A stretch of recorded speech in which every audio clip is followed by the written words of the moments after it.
Anyway, Jill and I had lunch one day. I said, how'd you get to be a dancer? And she said it was interesting. When she was at school, she was really hopeless. And the school in the 30s wrote to her parents and said, we think Gillian has a learning disorder.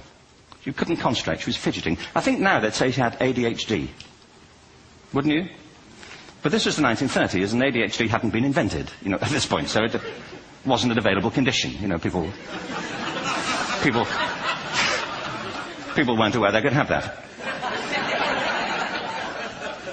Anyway, she went to see this specialist.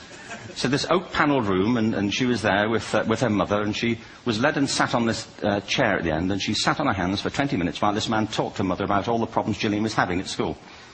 And at the end of it, because she was disturbing people, her homework was always late and so on, little kid of 8, in the end, the doctor went and sat next to Gillian and said, Gillian, I've listened to all these things that your mother's told me. I need to speak to her privately. So he said, wait here, we'll be back. We won't be very long. And they went and left her. But as they went out the room, he turned on the radio that was sitting on his desk.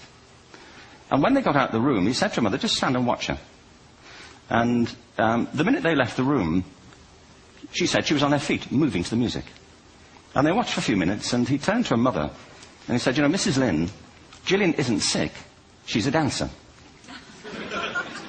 Take her to a dance school. I said, what happened? He said, she did. I can't tell you how wonderful it was. We walked in this room, and it was full of people like me. People who couldn't sit still. People who had to move to think. Who had to move to think. They did ballet, they did tap, they did jazz, they did modern, they did contemporary. She was eventually auditioned for the Royal Ballet School. She became a soloist. She had a wonderful career at the Royal Ballet. She eventually graduated from the Royal Ballet School, found her own company, the Gillian Dance Company, met Andrew Lloyd Webber. She's been responsible for some of the most successful musical theatre productions in history. She's given pleasure to millions, and she's a multi-millionaire. Somebody else might have put her on medication and told her to calm down. Now, I think